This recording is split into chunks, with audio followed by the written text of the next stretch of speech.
One Piece Pirate Warriors 3 is a beat-em-up game by Koei Tecmo and published by Bandai Namco Entertainment. As you might be able to guess, it's an adaptation of the immensely popular One Piece manga series by Eiichiro Oda, which incidentally I have not seen, or for that matter read. You control one of the many characters of the One Piece universe in either a story mode or a semi-randomized dreamlog mode. The story mode follows the first 30-odd arcs of One Piece's story, so it's relatively good for newcomers to the series who have yet to discover it, like me. And all in all, it's a pretty good story. Main character Monkey D. Luffy bands together a crew to embark on the Grand Line ocean current and search for the lost treasure of Gold Roger, the fabled and titular One Piece. Some bits of the story are quite clearly glazed over for the sake of brevity, but it retains all the key points, and all in all, it is quite easy to follow and interesting enough to keep you going. Gameplay-wise, it's very comparable to Koei Tecmo's other Warriors games. Each level takes place within its own map, and on these maps, players can defeat various enemies, both generic and named, and capture certain areas of the map for their side, and the enemy team can do likewise. The story mode gives you various missions to carry out in each level, for instance, defeat a certain named enemy or stop the enemy team from capturing a certain area. You control one character from Luffy's crew, each of whom has their own distinct fighting style and abilities, and all of which are in their own way interesting to play as, and it's also pretty fun to discover what combination of buttons does what with each character. The bulk of the gameplay sees you pitted against hundreds of incredibly weak units whilst fighting alongside your other crew members and sometimes an allied team of generic units similar to the enemies you fight.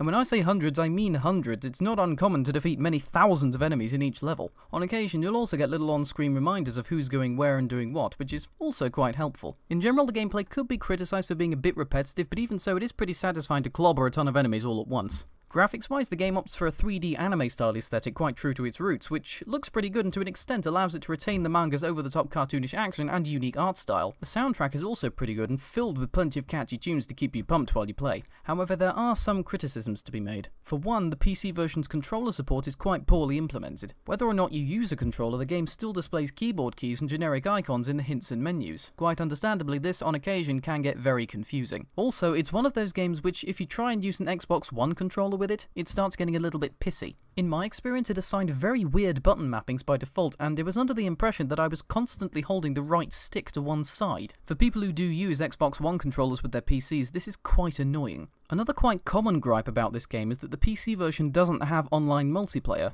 So if you want to play online, you'll have to get the console version. More general complaints would be that the camera angles can also sometimes be quite problematic, and the voice acting, whilst it is good, is Japanese only. So for some people it might get a bit irritating after a while, hearing Japanese but reading English. Though in summary, One Piece Pirate Warriors 3 is a pretty fun game, with plenty of high-octane action, a good plot, and fun, interesting characters to keep you going, regardless of whether or not you're a fan of the One Piece franchise in general. If you own a PlayStation 4 or PlayStation 3, or even a PS Vita, you're probably better off getting it on one of those consoles, but if you can let the bugs slide and don't care much for online multiplayer, then the PC version is still a pretty good game. Perhaps a wee bit expensive at £40 on Steam, but even so, it's still very much enjoyable. I'd suggest getting this one on sale, but all the same, I can still say that I've had more fun with this than any other Warriors game I've played, and thus, I can definitely say I'd recommend it.